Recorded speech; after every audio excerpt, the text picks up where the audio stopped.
Well, tonight we are going to dive off into something we're calling My Next Guest Is. And you may be seated, but what we're going to do is each week I want to invite someone to sit with me and just kind of talk and chat and do just a real life, real down-to-earth talk. And want to bring some folks in here. And I'm kind of keeping it a mystery on who's coming every week, okay?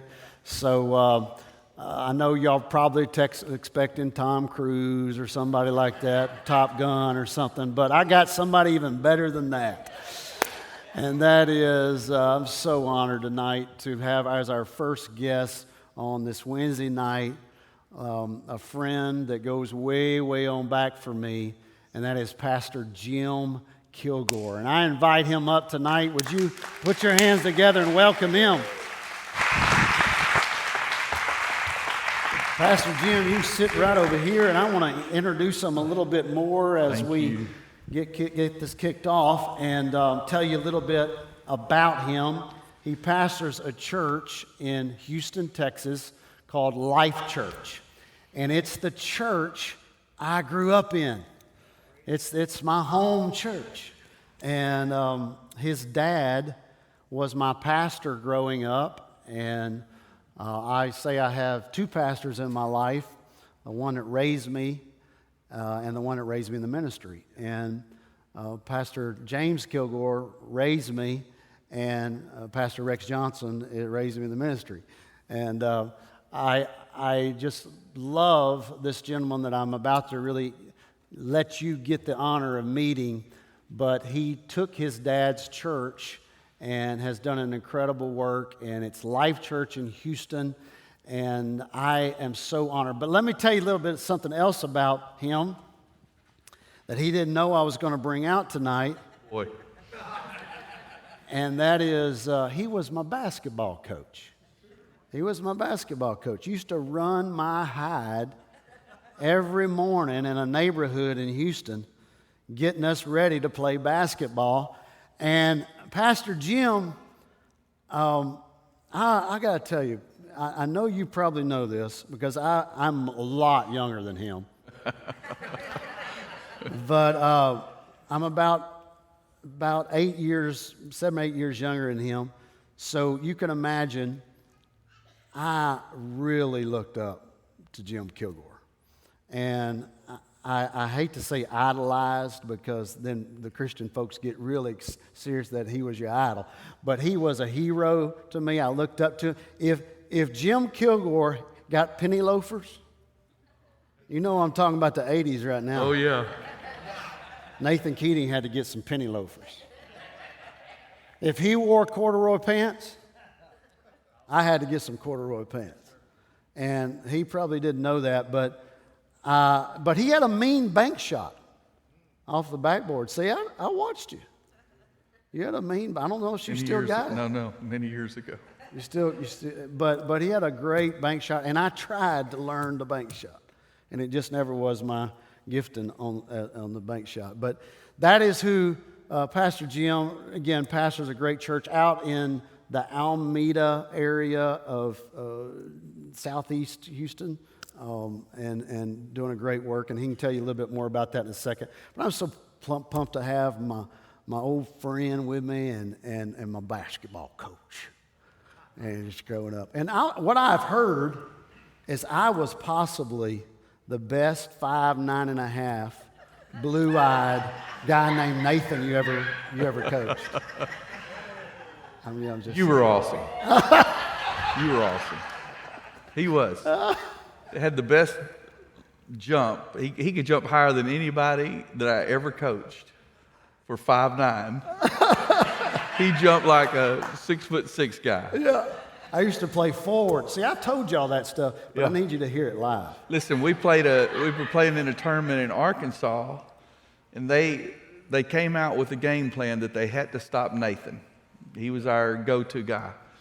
And the first probably 6 or 7 times down the floor, the guy that was guarding him, when Nathan would get set, he would just come and step on Nathan's foot and stand there. Yeah. You remember that? Oh, yeah.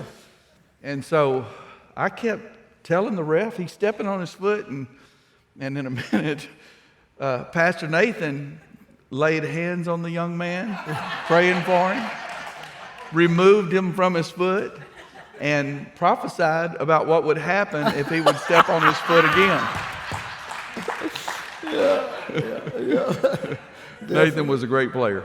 Man, we had a lot of fun. Man, I was the MVP of that tournament, just saying. Absolutely. You know, the further I get away from that time, the better I was. Listen, I can relate to that. You understand that? I understand it, yeah. But I just wanted to amplify that with much humility here this evening.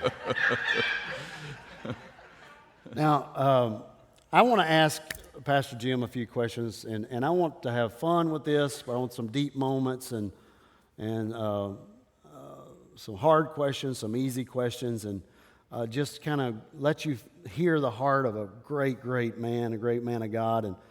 But I want to start with this one, and that is, you were raised in a house of a legendary father and mother. I've already mentioned that he was my pastor growing up, and but not only a legend in our local church, but a legend across the nation, across the world.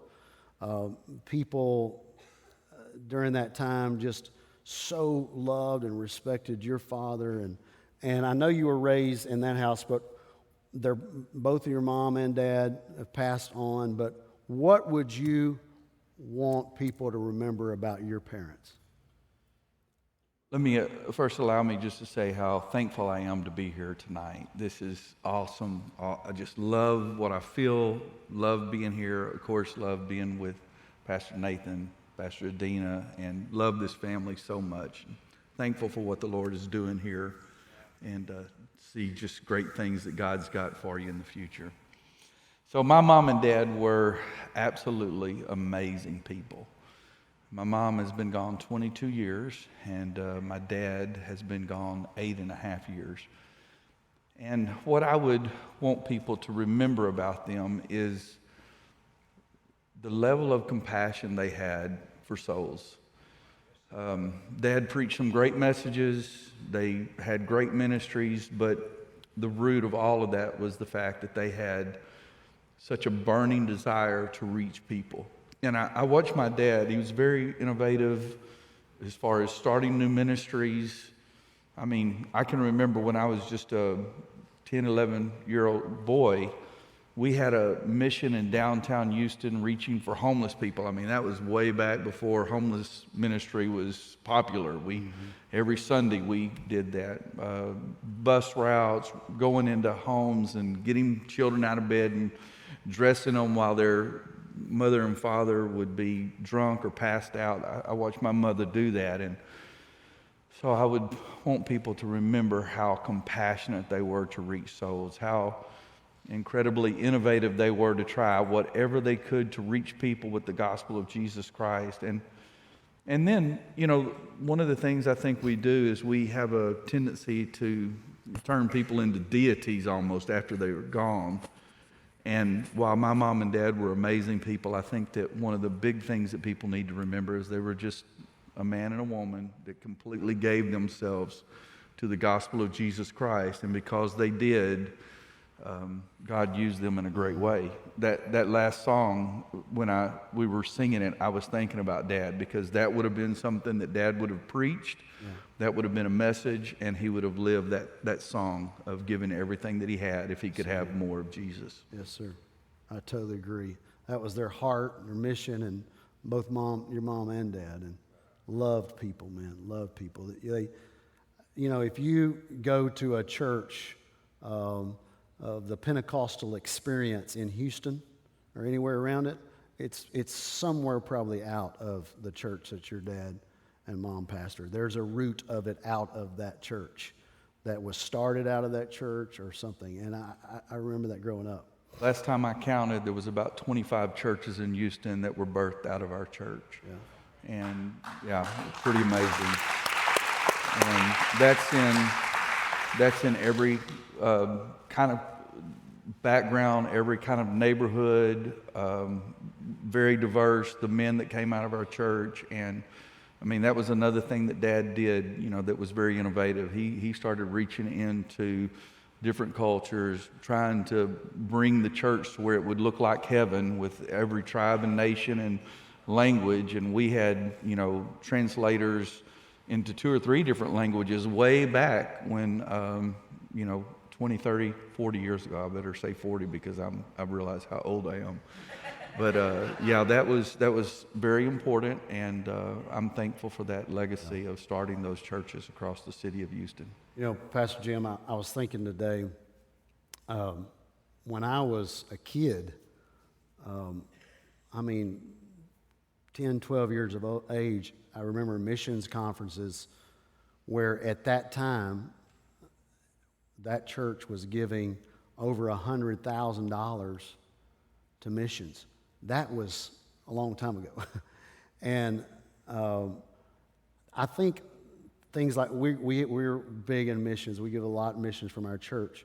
But of course, our church is not the size of that one at that time, but I think it's born in my heart to steal some of that from back that day, that church and your mom and dad gave into missions, believed in missions, and I felt that. Every year we had a big missions conference where church raised a crazy amount of money. That kind of money wasn't being raised from churches at that time to give outside of the walls, and I love that, so that's really huge. So those were amazing times, yeah.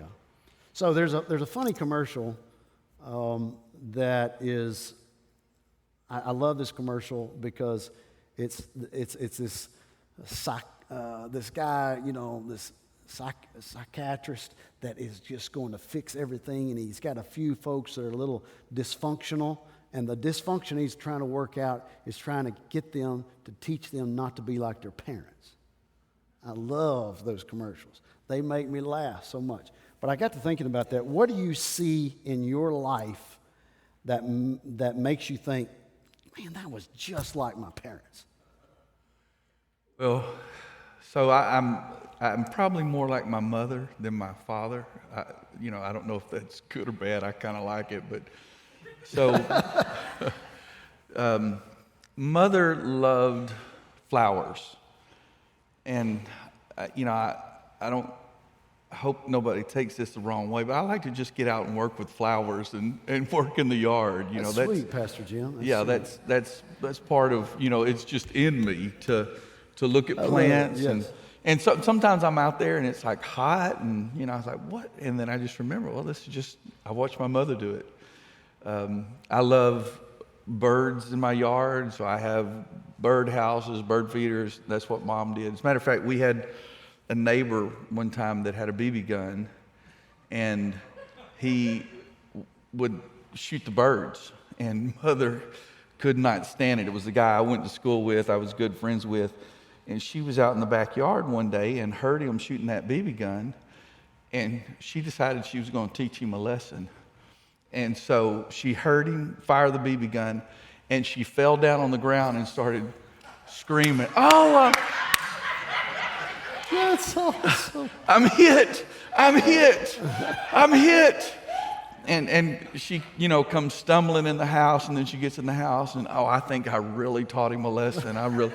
And so the next day I went to school, and the boy's name was Bobby Nix. He said, your mother is such a, drama. I don't remember how he said it. He said, I knew she was faking the moment she did it. But I love that kind of stuff.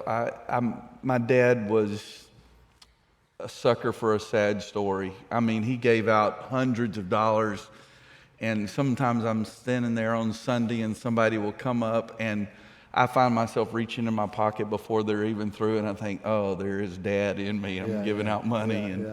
But I think, there's other things that they put in me ministry-wise that I see in myself all the time and attribute it to their love for people and the way that they ministered. And it's pretty amazing sometimes when you look back and look at what you said or look at what you did and said, oh my God, there's my parents.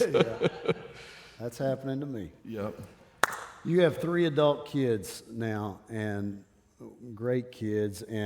But for all the parents here tonight, what are some of the the highs and lows of raising your kids, and there's some things that stand out to you, both good and bad, just some of the tough moments for parents. Well, I think anybody that's been a parent for very long know that the highs and lows keep coming. I mean, they're just, the next one's right around the corner. And all three of my children have had low lows, and as a matter of fact, some that I wouldn't talk publicly about.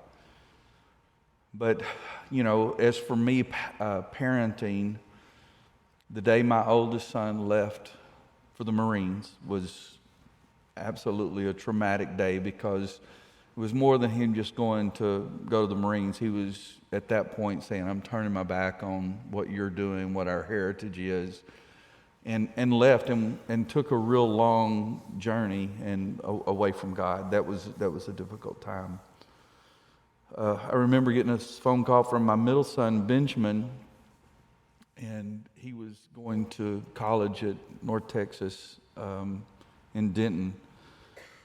And it just, the questioning he had about everything, about God, about faith, and I just remember being so distraught over the fact that he had gotten to the place where he didn't even know, you know, what kind of faith he had. And then my low for my daughter was, she was a student, a senior at Santa Fe High School, just a few months from graduating when there was a mass shooting there, and 10 people were killed that day. And I remember going down to the high school to get her and how shaken she was. Those were low lows.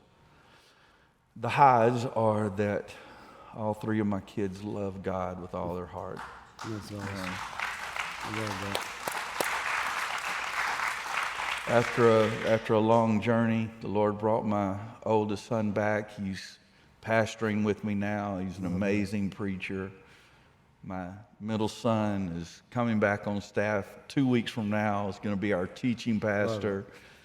And my daughter works for me, and her brother.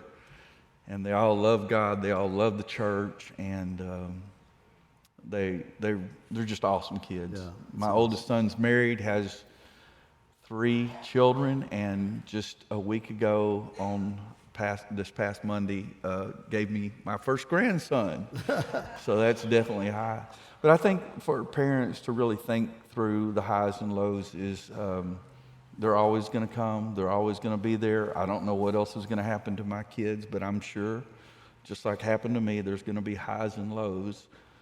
And you just have to be ready to walk through those things. And I think the greatest gift that I have, or one of the greatest gifts I have, is that all 3 of my children are now my friends. I was their dad. I was their provider. I was the one that took care of them, disciplined them, all of that. But there was a time when they got to the age where I didn't have that role in their life. But I thank God that role, I became their friends. Yeah. And now I feel like that they're my 3 best friends, and they tell me all the time, I don't know if they're just butter in the bread, but they tell me all the time that I'm their best friend, and that means a lot. Oh, I guess so. Yeah. What do people think they know about the life of a pastor that is incorrect? So they think, man, we see him or the family up on stage on Sundays, but there's some things that are incorrect. I was in Lufkin, Texas years ago. Dad was the superintendent of an organization that we were a part of, and I was there, and there was a big group of pastors. We were all sitting around a table, and one of the local church members came up and said, Brother Kilgore, I woke up this morning and I thought I was a preacher. And Dad said, well, why did you think that? He said, well, I woke up and I looked at the clock and I realized I'd slept till 10 o'clock and I was hungry for fried chicken. Yeah. Dad didn't think that was very funny. No, I don't think he thought that. And none of the pastors that were at the table laughed. And actually, the pastor of the church that this guy went to was at the table. And when I looked at him, he was about the shade of red of that exit sign. He was so upset. But I think the one thing that, growing up in the church, growing up with my dad as a pastor, and then being a pastor for 30 plus years, is people don't understand the workload that we carry, not to pat ourselves on the back, but we don't have an 8-hour job, 40 hours a week. I mean, it's 24/7 for us. And I think the other thing is the pressure of just caring for people's souls. Paul said it. I mean, he gave us a long list of calamities and beatings and shipwrecks, and then the last thing he said was, and the care of the church. It's a weighty thing, and there's a lot of pastors that carry heavy loads. So I think one of the things that people don't realize is the heavy load that pastors carry, the stress that they have to guide souls to heaven and eternity. The sleepless nights, the struggle with a person on your heart that would never even know that the struggle was there. But you feel something that's not right. And it'll keep you up. I totally understand that. And I think, again, not trying to pat ourselves, I just want them to see the insides of that a little bit. And when people are hurting, you feel their pain a little bit often. And it's to the place where it bothers you, and you have to hand it off to God, or it can really stress you out or wear you down. It really does. And it's a call. We talked about it this afternoon over dinner. I wouldn't do anything else. Mm-hmm. I love what I do. Yeah, love what we do. But there is a lot with it that goes with it. It's not just on the stage. Yeah. I think one of the things unique for me is in pastoring is all the roles that you feel. Harvey, I was a guy that had to learn how to restructure and fix walls and do work with architects and decorators and I didn't go to Bible college for that. And there's a lot of things I didn't go to Bible college for. Well, actually, do you use anything? I don't know that I use anything that I went to Bible college. Yeah. This is true. This is true. I often say, why didn't they teach me this? Exactly. But the wide range of roles and hats that you play. Again, I absolutely love what I do. Love what you do. And I'm absolutely. very unique, and I think you are too, that we really do love. I had somebody a number of years ago say, Nathan, you're really unique that you love what you do. A bunch of us guys out here don't enjoy what we do, and I really enjoy that. And we were talking today at dinner, and you said that about yourself, and that made me, I love that you enjoy what you do. Love it. Wouldn't do anything else. Yeah. This is what God called me to do. And even if things are difficult, even if there's calamities, all the problems that we go through, burying people, marrying people. I mean, there's a lot of things that we do that are heavy, but I wouldn't do anything else. Yeah. I'm thankful for the call of God on my life. Me too, man. Love it. I'm thankful that He chose me. I'm chosen by God. It's a privilege to serve. I love it. And when you love something, it comes out of you. People feel that, and I love that. Hey, I've watched you be hurt, and I've watched that from a distance. But I've watched you be hurt and by people, and I also know if you're still in the ministry with hurt, people that have hurt you, you've had to walk through a journey of forgiveness, or you're going to get bitter, which is one of the toughest things out there. We don't want that, and so you had to walk out that. What could you say to all of us tonight on the process of walking out some of that? Well, I think that there's, I wrote a couple of notes down about this. I wanted to really talk about it. So I think that the first thing that we have to do when we've been hurt and when people do us wrong is we have to remember, and especially when we get to that place where we're struggling with forgiving people.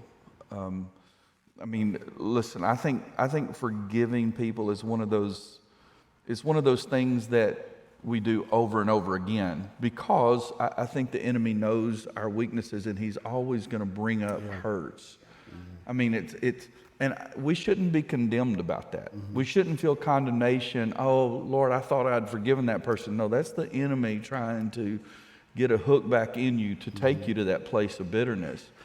So I think the first thing that we have to do when we're struggling with really forgiving someone else is to remember just how much we have been forgiven of. I mean, think about the goodness of God and how he has forgiven us and how he's walked with us, and not only how much he's forgiven us, but what he's actually forgiven us for, the things that are in our heart that only we know that God has walked with us.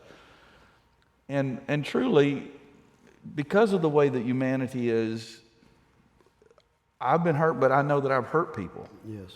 I'm not a mean person. I try to be kind to everyone, but there undoubtedly through the years there have been people that I've hurt, not on purpose. And I sure wouldn't want them to hold that against me. Right. And so I think the first thing we have to do is we really have to remember how much, we've been forgiven for. The second thing is there comes a time where you have to release people. And I think that if we hold on to that, if we hold on to people, we hold on to the hurt, it's just a poison that works inside of us, and they're still controlling us. They're living in our minds when they may have forgotten all about it, don't know anything about why we would feel that way, or they see it a completely different way. So it's very important to release people. And again, that may be something that I have to do over and over again, release them over and over again.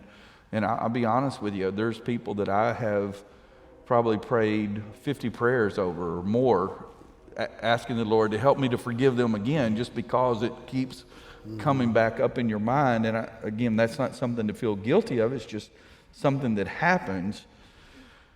And then one of the things that I've found that is so powerful is when you've been hurt and you can get to that place of forgiveness, is to try and reestablish that relationship. I think a lot of us lose important relationships and never really gain them back because we put that wall up. We've been hurt. But it is very scriptural for us to go and make things right, to reconcile. Now, I don't think that every situation is for reconciliation. Obviously, there are some that we need to forgive and give to God and say, I don't ever want to see them again because of what happened, whatever the hurt was, or the pain, or abuse, or abandonment, or whatever it was. But as much as possible, according to what Paul says in the book of Romans chapter 12, we want to live in peace with everyone. I mean, that's important for my walk with God, is to be able to live in peace, to be able to walk into a restaurant and see somebody that I didn't expect to see, and when I see them, be genuinely happy to see them, be genuinely concerned about them. That's what Jesus would have done. I mean, he was on the cross and he was, Father, hey, forgive them. They don't know what they're doing. And so I think it's important to reestablish that relationship when possible. And I'd like to give one extra point on that, and that is a lesson that I've learned is a lot of times the unforgiveness is because we feel like somebody's done us wrong, or somebody's taken something from us, or we've been robbed of something, or something along those lines.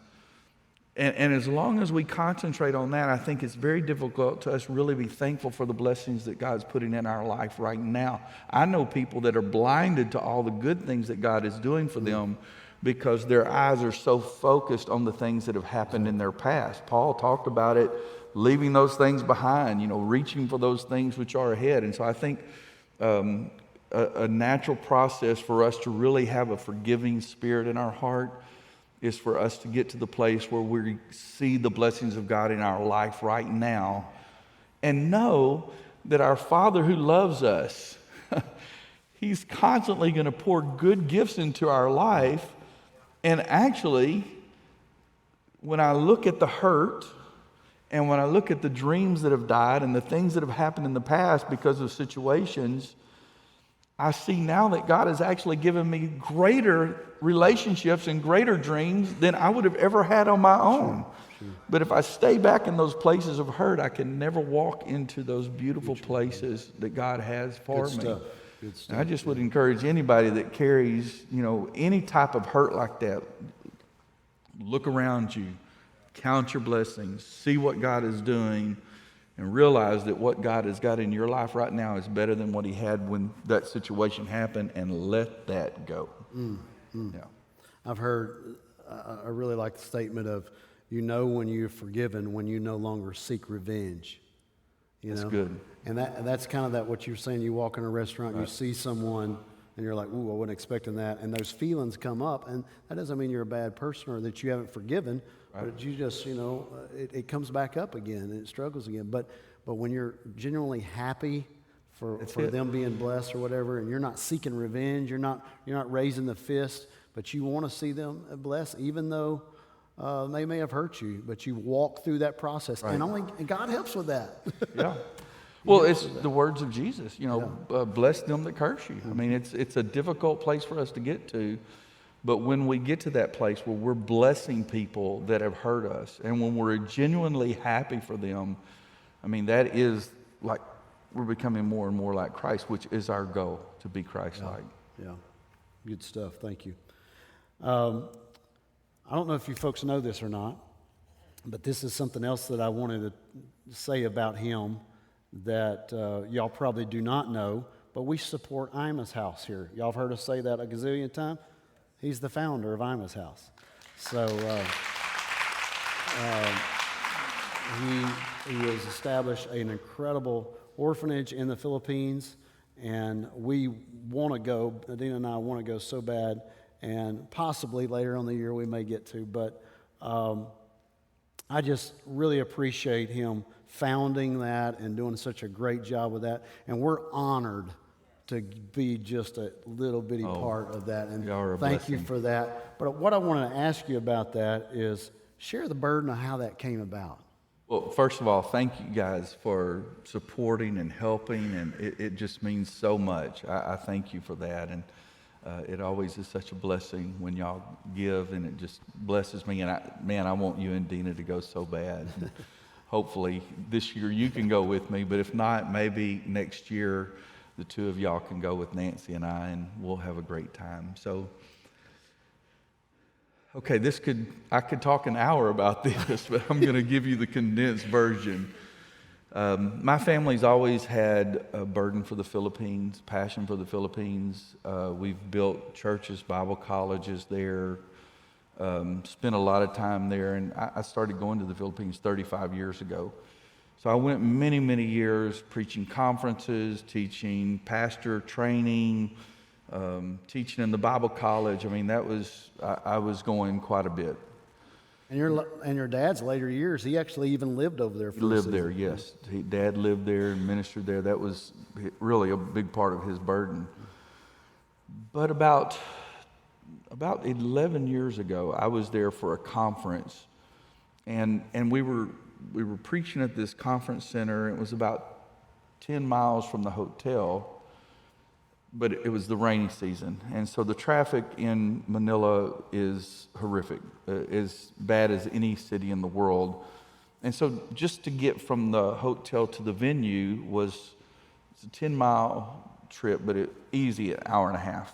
I mean, it was just crazy. And so the pastor was driving to pick me up, driving me to the venue, driving me back, then going home. I mean, he's spending 3 and 4 hours in the car every day. And I told him, I'm just going to take a taxi. There's no reason for you to do that. And so because I was in the taxi, I started really paying attention instead of visiting with the pastor and talking. And one of the things that I noticed is that at every red light or stop, there would be these children that would just come and just beg and try and sell you gum and all this kind of stuff. And I was really puzzled by it. And so I finally asked the taxi driver one night, I said, where are all these children coming from? Because I would look around, there'd be no houses, there'd be no parents, there'd be, nothing. And he didn't answer me. I thought it was a language deal, and so we went on to the next red light, same thing. I reached up, tapped him, I said, "Sir, where are all these children coming from?" And he told me something that I'll never forget.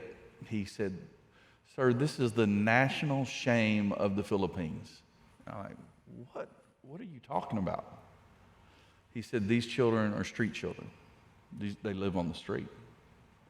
They've been either orphaned or abandoned." And I'm telling you, my mind thought about all those kids. And so I get home that night after the service, and I'm researching it and calling Nancy. Of course, it was early in the morning here, and I'm telling her, "Look, I don't know what's going on. I'm seeing this. God's got a hold of me. What am I going to do?"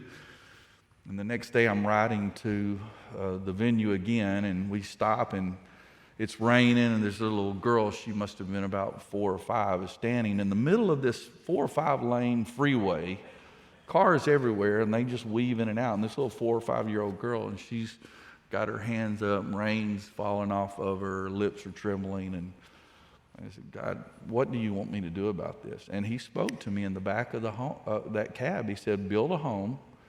If you'll build a home, I'll save the kids. I'll use them to change their nation, and I'll use them to preach the gospel." And it was a God moment. And today, we're 9 years later. We have a beautiful facility. We have 119 children that we take care of. 119. We're building another campus where we'll be able to take care of 300 children. That's what God has called me to do, and do my part. And these kids, they have no one. I'm dad. On Father's Day, they're writing me notes. "You're the best dad I could ever have." And we just feel like that we're changing a generation. We're breaking curses. We're breaking chains. We're breaking cycles of poverty, abuse, homelessness, and we believe that God's going to use Come these on, kids. people. in That's amazing awesome ways. stuff right there. Thank you, Jesus. So I've watched some of the videos when you arrive. I'm getting choked up by it. When you arrived at Ima's house, his mother's name was Ima, and so they named it Ima's house. And but when you arrive and they start running down that street towards you and crying, "Papa, Papa," and what do you feel in that, man? It's overwhelming. Some of the children. So our purpose is to reestablish them with their family or to get them adopted, but there's a big percentage of the kids that will never be reestablished with their family because their family's dead or their family doesn't want them. And they'll never be adopted because there's too many siblings, and the Filipino government will not allow you to adopt one child and leave 2 brothers or 2 sisters behind. So some of these children I've had for 9 years. I mean, I held them when they were babies, and now they're 9 years old. And I am their daddy. I am their Papa Jim. That's what they call me. And it's something that I never thought that I would do, but it's something that God gave me. And it's something that I do where I have no expectation of a return. I'm completely giving everything that I can, and I'm not expecting them to give me anything back. They do give me a lot of love, but I mean, they don't have anything to give me other than that, which is monumental in my life. But I think a lot of our relationships are built on what can I get out of people. Even to the place where a lot of the people that we say we really love, the love is based on a mutual benefit for both people, And I personally think that everybody in the world needs to have at least one relationship where all they're doing is giving and they're not expecting anything back. Pastor Jim, that was worth the ticket right there, man. That's good stuff. I feel like that's where we get into the ministry of Jesus Christ. He gave everything and not expecting anything in return. He came as a servant. And I think everybody needs that place. And I think God gave me that place because I was caught up in a culture, a way of thinking, of return. And this has really taken me to the place of sacrifice and saying, I just want to do something that will help a kid. You got me, bro. We got to keep supporting this. They're doing a great job, man. And everything Pastor Jim does was just first class, and they've built something beautiful. Probably, I imagine it's difficult to even get all of that going in this. It's third world country. I mean, it's every month. You just every month. But God has helped us, and when we started, I didn't know one thing about orphanages. I didn't know one thing about starting orphanages. I had no clue. But you know what? I flew to the Philippines and I visited the first government office. This is what I want to do. And they said, you have to go over here. And I went over there and I went over here and I went over there. And I just kept going until I stumbled into what to do. Found out how to put a foundation together. Found out how to hire social workers. And the other thing that I've really learned about this, and I think it's key to our walk with Christ, is that God is attracted to movement and faith. And if you take a step of faith, He's not going to let you down. He's going to... If you have a dream and you follow the dream that God's put in your heart, He's going to show up and resource that dream. And we grew up in Life Tabernacle, Texas Bible College, hundreds of students. I heard so many dreams that guys had, but they would never act on them. And I can take you to churches now where guys that at one time felt like they had this great ministry, this great call, they're still sitting on a pew because they were waiting for the perfect circumstances, and they never took that first step of faith. And when you take it, God will see it. I think we're to give it up for them starting this wonderful ministry. I know it was a big step for you, and you had to take some personal sacrifice to get it off the ground. I know that. I probably don't know. I know I don't know all of it, but I can only imagine. Well, when you have a call like that, you have to reprioritize your life. And my wife and I, we made some decisions. 10 years ago, we said we'll never buy another new car. 10 years ago, we said we're selling this big, beautiful house that was our dream and downsizing drastically because God called us to do something. But, oh, man, the rewards are amazing, what God has done and what He's doing in the life of those children. Hey, one of these days, I'm going to have a team of them come over. And when they do, I want to bring them right here and let them on the stage. Let them sing and testify for y'all. Yeah. I love it. All of us are in a pursuit to be more like Christ, and I mean we're all actively pursuing that. And one of the things that I recognized from Pastor Jim through the years, just watching him from a distance and all this kind of stuff, and I guarantee you, in just a few moments we've been here tonight, you've picked up on. But there's two characteristics that really jump out to me about Pastor Jim. They're both part of the fruit of the Spirit, and that is kindness and gentleness. And bro, you just got it. You got to be one of the kindest men I know. And my brother and I have both said that many, many times. Pastor Jim is just a kind gentleman and gentle. Do y'all feel that? And is that something that you cultivated or developed, or was it kind of natural? Was it part of your upbringing, or was there some cultivation there? Well, let me say one thing first. Perhaps one of the kindest and most gentle men I ever saw was your Papa Braswell. Oh, man, my Papa Braswell was that. He was amazing. You're right. So I really appreciate you saying that. No, it's not my nature.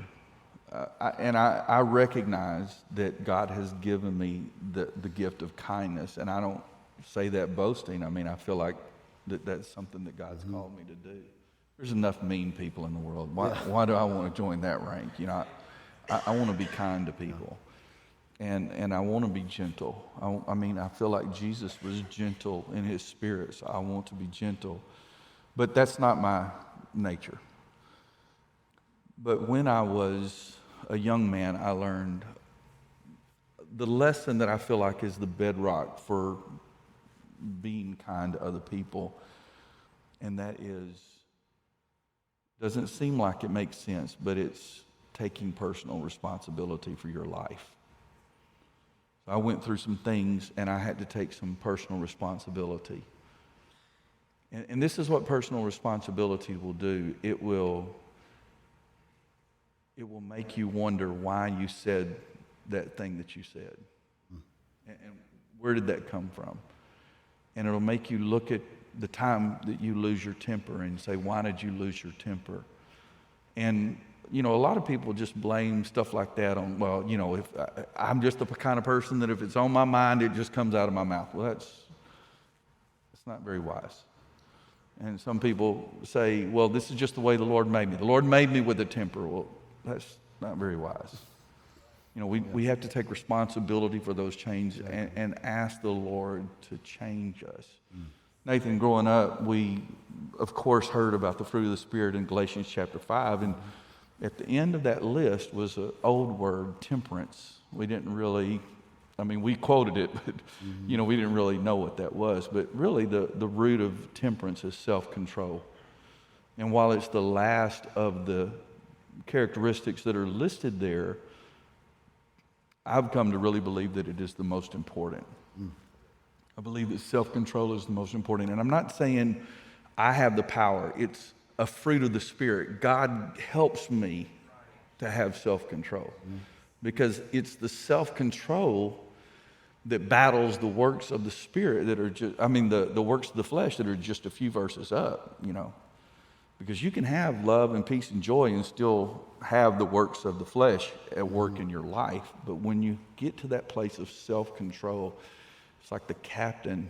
I'm depending on the Spirit to lead me and guide me, to help me control my actions, my reactions, my words.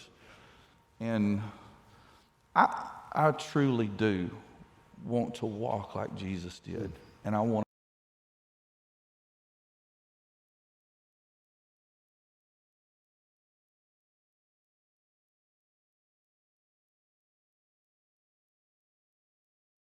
if I was ever going to have a ministry, if I was ever going to go forward with my life, that I had to take responsibility for everything that is in my life.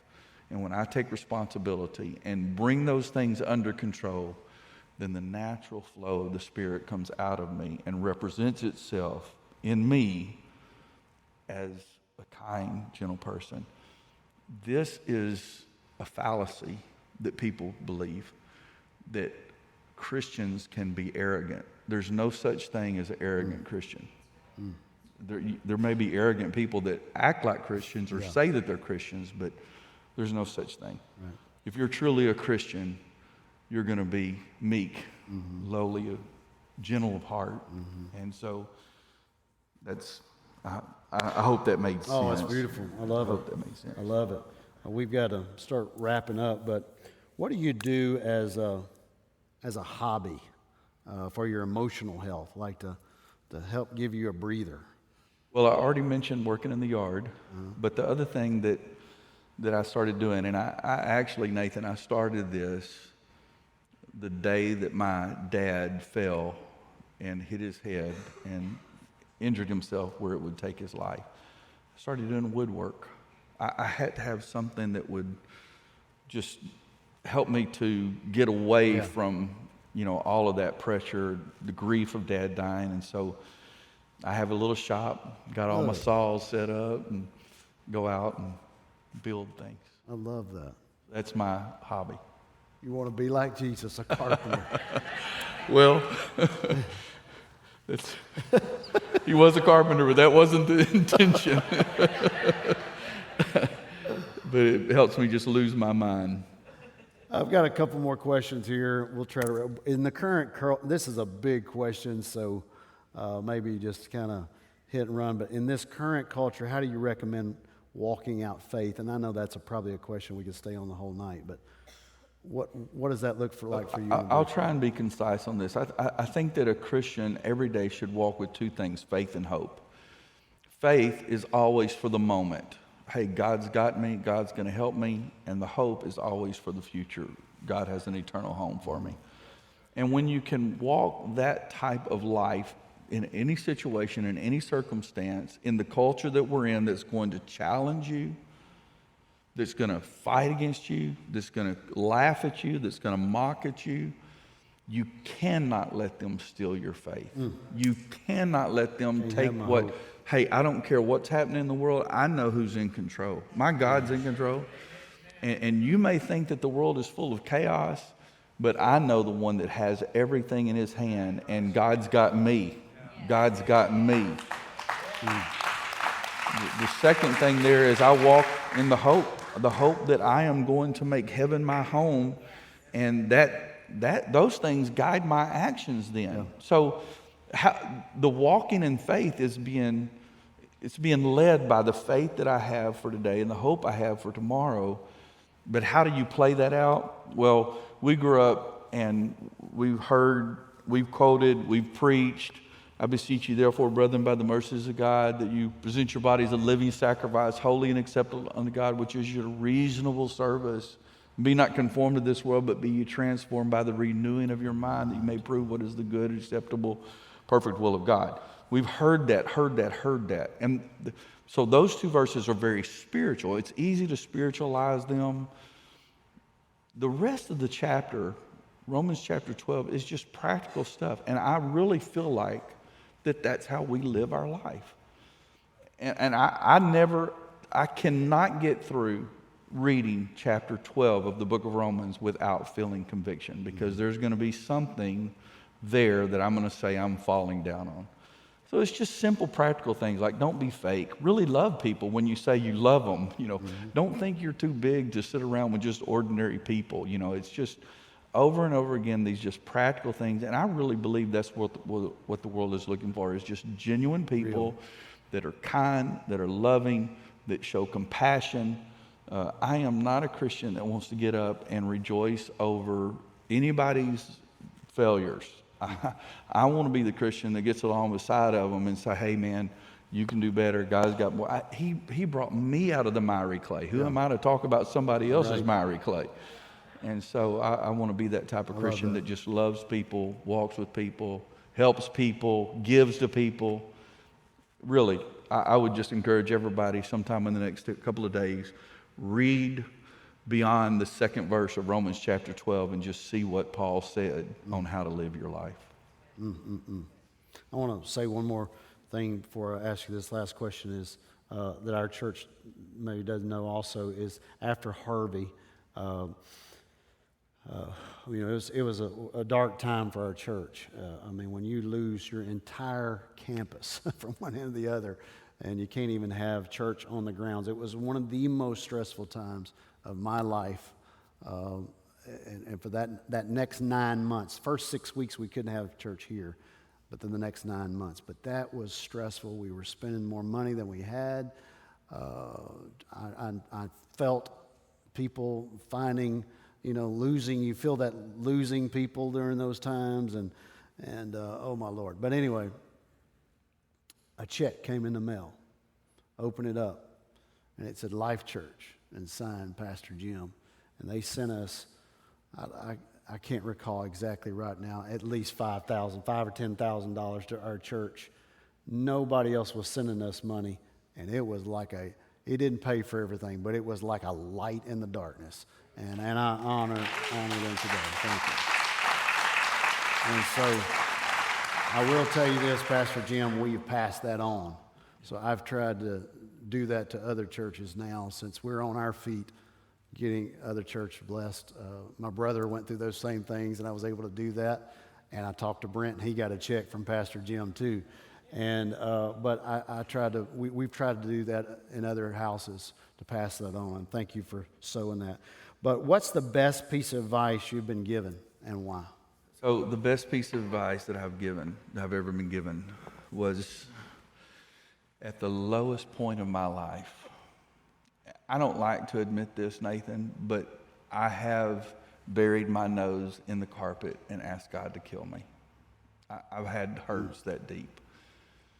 And the best piece of advice was when I was going to, there's two pieces of advice. First advice I got from God when I was nose deep in my self-pity saying, take me out of this world. He said, I called you, I'll take care of you. But the second piece of advice was the next day I was talking to my father, and this has never left me. He said, son, the lows are never as low as you think they are, and the highs are never as high as you think they are. And as I've lived my life looking back, I can see those low moments, and they weren't as bad as I thought they were. As a matter of fact, when I look back at the low moments, I don't really see the pain of them anymore. I see the footsteps of Jesus in the times that I was hurting. And the highs were not as high, because the highs bring you euphoria, happiness for a moment. And that's not the way that we're called to live. We're called to walk by faith. Paul closes out the book of Philippians. He's writing from a prison in Rome. He closes this out. He's been telling them, rejoice, just be happy, you can do it, be content. And he's in Rome. He's going through things that he didn't plan to go through. He thought he was going to go to Rome and preach in the synagogues. Instead, he's chained up. One of the last things he says is, and all the saints greet you, especially those from Caesar's household. And so from the jail cell in Rome, he had such an evangelistic impact that he was reaching all the way up into Caesar's household. The lows are never as low as you think they are, because God's got us. The highs are never as high as you think they are, because God knows that we don't need those. And we walk by faith no matter what tomorrow holds. In Jesus' name. I love it. Isn't that good stuff? I love it. Oh, I love you, Pastor Jim. I love you, bud. Love Thank you, buddy. Thanks for being a friend. Thanks for being real, genuine, and thanks for loving Jesus.